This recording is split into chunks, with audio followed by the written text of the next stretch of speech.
Kung makikita nyo po dito sa aking harapan, tagang ang kabundukan po dito halos makalbo sa lakas ng hagupit ng bagyong Pipito.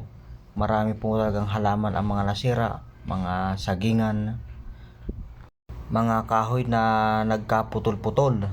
Marami din pong binaha dito sa Nueva Vizcaya, mga nasirang tahanan, at 2 linggo din pong halos walang kuryente dito. Nilagay po ang Nueva Vizcaya sa state of calamity dahil nga po dyan sa bagyong Pipito. Ngayon lang daw po nila naranasan yung ganitong kalakas na bagyo. Sa dami-dami ng bagyong nagdumaan sa kanila, ngayon lang po nila naranasan. Tagang napakaraming nasira na iniwan ng bagyong Pipito. Kahit po poste dito, napakaraming natumba. Kaya po tumagal halos ng 2 linggo na walang kuryente ang Nueva Vizcaya.